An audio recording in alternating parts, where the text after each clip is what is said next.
Cyber ආරක්ෂාව යනු ඔබේ ඩිවයිසස්, නෙට්වර්ක් සහ පර්සනල් ඩේටා ඩිජිටල් ප්‍රහාරවලින් ආරක්ෂා කිරීමයි. ඔබේ පරිගණකය, දුරකථනය සහ පර්සනල් එකවුන්ට්ස් වලට මේ හැකර්වරුන්ගේ විශාල තර්ජනයක් අද වන විට එල්ල වෙලා තියෙනවා. ඔබ සිතනවා නම් ඔබට ලොකු තර්ජනයක් නැහැ කියලා, ඒ ඔබ කරගන්නා ලොකු වැරද්දක් වෙන්න පුළුවන්. ඔබ ඔබේ ඊමේල්ස් පරීක්ෂා කරන සෑම අවස්ථාවකම, ඔන්ලයින් ශොපිං, ඔන්ලයින් පේමන්ට්ස් කරන විට හෝ සමාජ මාධ්‍ය හරහා සම්බන්ධ වන සෑම අවස්ථාවකම ඔබ අන්තර්ජාලය භාවිතා කරනවා. සැබෑ ලෝකයේ මෙන්ම ඩිජිටල් ලෝකයේ තුලත් අපරාධකරුවන් අන්තර්ජාලයේ සැරිසරනවා. අපි ඔවුන් හැකර්වරු ලෙස හඳුන්වනවා. ඉතින් මේ හැකර්වරු කරන දේවල් සහ අන්තර්ජාලය තුල ඔබ කිතරම් ආරක්ෂිතද කියලා දැනගන්න රැඳී සිටින්න බීම් හොරයිසන් නාලිකාවත් සමග.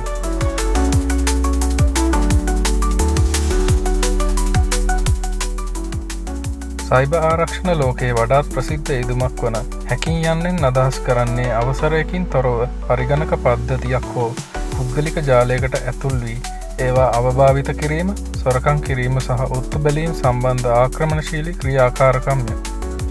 හැකර්වරයෙකු සාමාන්‍යයෙන් පරිගණක පද්ධති සහ තොරතුරු තාක්ෂණය පිළිබඳ කුසලතා ඇති පුද්ගලයෙකි. පද්ධතියක් තුළ ආරක්ෂක බාධක ජය ගැනීම සඳහා ඔවුන් තම තාක්ෂණික දැනුම යොදවයි.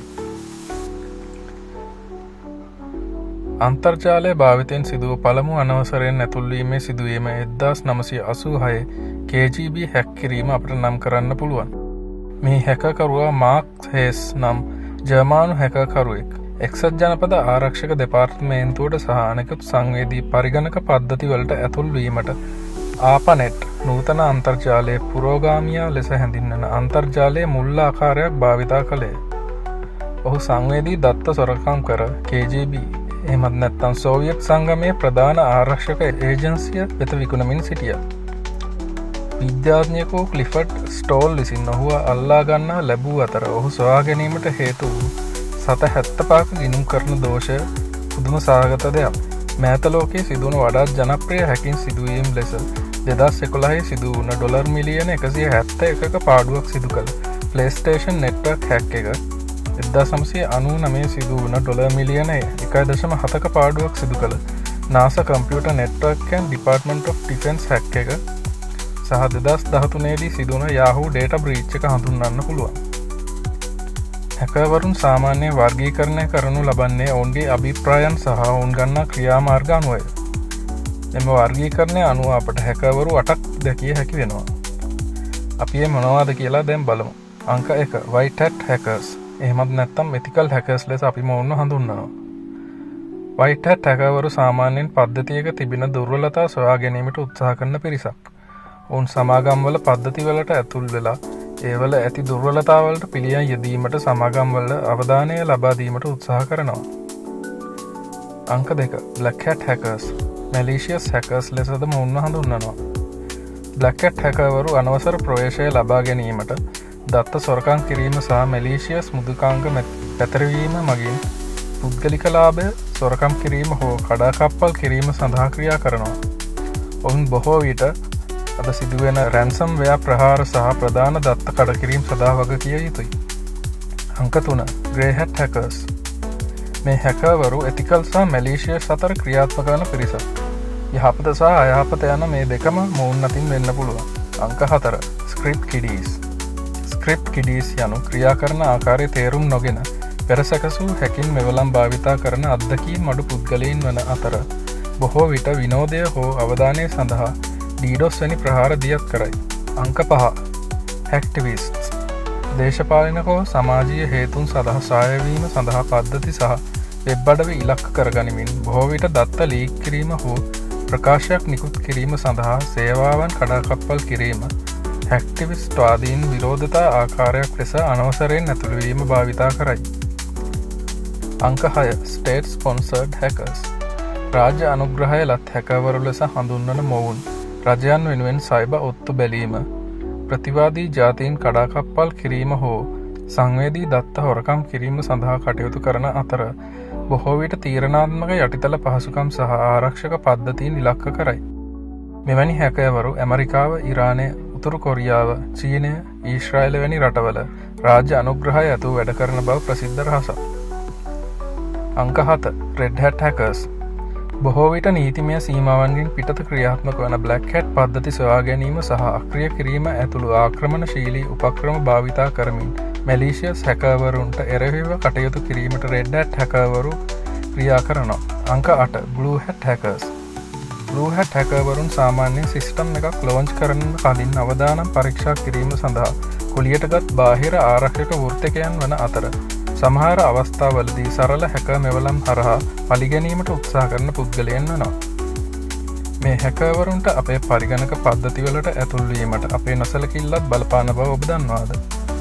ප්‍රධාන වශයෙන් ක්‍රැක් යොදා භාවිතා කරන මුදුකාංග භාවිතය, username, password, credit card details notepad වල සේව් කරන්න හිඳීම, දුර්වල හෝ භාවිතා කරන ලද password භාවිතා කිරීම, සැකසහිත link හෝ attachment ක්ලික් කිරීම, software or devices update නොකිරීම, public Wi-Fi භාවිතා කිරීම, two-factor authentication යෙදීම මගහැරීම, software bugs හෝ software coding කරලා තියෙන විදිවල දුර්වලකම් හැකර්වරුන්ට ඔබේ devices වලට ඇතුල්වීමට පාර කපන ප්‍රධාන හේතු වෙනවා. මේ හැකර්වරු ප්‍රධාන වශයෙන් මෙවැනි එකතිගාමී දේවල් කරන්නේ කොහොමද කියලා අපි දැන් බලමු. මොවුන් ප්‍රධාන වශයෙන් phishing, malware, brute force attack, exploiting vulnerabilities, social engineering, man-in-the-middle attacks, SQL injection, fake websites and app මගින් ප්‍රධාන වශයෙන් හැක් කිරීම කරන අතර මම මෙතන සඳහන් නොකළ තවත් ක්‍රම විශාල ප්‍රමාණයක් තිබෙනවා. දැන් අපි මෙයින් කිහිපයක් සලකා බලමු. අංක 1 DDoS attack. DDoS attack යන වෙබ්සයිට් එකක network traffic එක වැඩි කරලා එම වෙබ්සයිට් එක මන්දගාමී කර පරිශීලකයන්ට එම වෙබ්සයිට් එක එපා කරවීමට කරන කඩාකප්පල් කිරීම් ගණයට වැටෙන ප්‍රහාරයක්. මෙමගින් වෙබ්සයිට් එක මන්දගාමී වන අතර සම්පූර්ණයෙන්ම බිඳ වැටිය හැක. මේ සඳහා ඔවුන් බොට්නෙට් එකකට අයත් පරිගණක යොදාගනු ලබනවා. සමහර විට ඔබට නොදැනී ඔබත් ඔබගේ පරිගණකය හෝ දුරකථනය මේ බොට්නෙට් එකකට සම්බන්ධ වී සිටිනවා විය හැකියි. අංක 2 ෆිෂිං. ෆිෂිං යනු ප්‍රහාරකයෙන් ඔබ විශ්වාස කරන කෙනෙකු ලෙස පෙනී සිටමින් ඔබගේ පුද්ගලික තොරතුරු, usernames, passwords, credit card අංක ලබා ගැනීමට ඔබව රවටා ගැනීමට උත්සාහ කිරීමයි. මේ ෆිෂිං ලෙස හඳුන්වන්නේ මේ මාළු බෑමකට සමාන නිසා. ඔවුන් සාමාන්‍යයෙන් මේ කරන්නේ ඊමේල්, SMS වැනි ව්‍යාජ පණිවිඩයක් මගින් ලින්ක් එකක් ක්ලික් කරන්න පෙළඹවීමක් මගින්. උදාහරණයක් ලෙස ඔබේ පැකේජය ලබා දිය නොහැකි විය. නැවත ෂෙඩියුල් කිරීමට මෙතන ක්ලික් කරන්න යනුවෙන් ලින්ක් එකක් ක්ලික් කරන්න ඔබ පොළඹවන මැසේජ් එකක් ආවොත් ඔබත් ඒ ක්ලික් කිරීමට පෙර දෙපාරක් නොව සෑහෙන වතාවක් සිටිය යුතු කාරණයක්. අංක 3 Man in the Middle Attacks.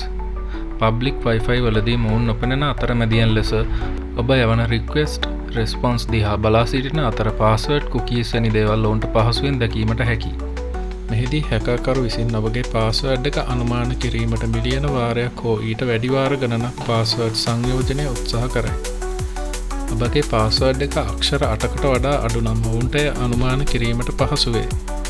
එම නිසා පාස්වර්ඩ් එකකට අද වන විට විශේෂ අක්ෂර අංක හා අක්ෂර 8කට වඩා යෙදීමට නිර්දේශ කර තිබෙනවා. අංක 5 malware. malware යනු malicious software සඳහා කෙටි යෙදුමකි. සිස්ටම් එකකට, නෙට්වර්ක් එකකට හෝ ඩිවයිස් එකකට හානි කිරීමට හෝ අනවසර ප්‍රවේශයක් ලබා ගැනීමට නිර්මාණය කර ඇති ඕනෑම උදුකාංගයක් හෝ කෝඩ් එකක් malware ලෙස අපි හඳුන්වමු. ඒ ඩිජිටල් ආසාදනයක් වැනිය. ඒ ඔබේ පද්ධතියට සමහර විට නිහඬව රිංගා ඔබගේ දත්ත හා උපාංග සොරකම් කිරීමට, ඔත්තු බැලීමට, විනාශ කිරීමට හෝ පාලනය කිරීමට හැකිය. malware වර්ග ලෙස viruses, worms, trojans, ransomware, spyware, adware, rootkits, keyloggers උදාහරණ ලෙස අපට දැක්විය හැකිය. මෙම සයිබර් ඇටැක් වලින් බේරීම සඳහා පළමුව සෑම ගිණුමක් සඳහාම සෑම විටම ශක්තිමත් සහ අනන්‍ය මුරපද භාවිතා කරන්න. එකම මුරපදය දෙවරක් භාවිතා කිරීමෙන් වළකින්න. මුරපද කළමනාකරුවෙකු ලෙස පාස්වර්ඩ් මැනේජර් එකක් භාවිතා කිරීම. හැකි සෑම තැනකම two-factor authentication සක්‍රිය කරන්න. ඊමේල් සහ පණිවිඩ සමග ප්‍රවේශම් වන්න. සකසහිත ලින්ක් ක්ලික් නොකරන්න. නොදන්නා මූලාශ්‍ර වලින් ඩවුන්ලෝඩ් නොකරන්න. ඔබගේ සියලුම මුදුකාංග සිස්ටම් අප්ඩේට් කර තබා ගන්න. අප්ඩේට් බොහෝ විට දන්නා අවදානම් නිවැරදි කරන වැදගත් සිකියුරිටි පැච් අඩංගු වේ. තර්ජන ඔබ වෙත ළඟාවීමට පෙර ඒවා අවහිර කිරීමට ෆයර්වෝල් සහ විශ්වාසදායක ඇන්ටිවයිරස් මුදුකාංගයක් භාවිතා කරන්න. ආරක්ෂාව නොමැතිව පොදු Wi-Fi භාවිතා කිරීමෙන් වළකින්න. ඔබ ව්‍යාපාරයක් හෝ වෙබ් අඩවියක් පවත්වාගෙන යන්නේ නම් දුර්වල තැන් සොයා ගැනීමට සහ නිවැරදි කිරීමට අවදානම් ස්කෑන් කිරීමේ පරීක්ෂණ සිදු කරන්න. මේ සඳහා ඔබට Veracode, Contrast Security, Sona Cube Server, Snike වැනි වැඩසටහන් හඳුන්වා දිය හැකියි. ඉතින් මෙවැනි දැනුම සඳහා තවත් වීඩියෝ නැරඹීමට Beam Horizon නාලිකාව දැම්ම subscribe කරන්න. ඔබට සුබ දවසක්.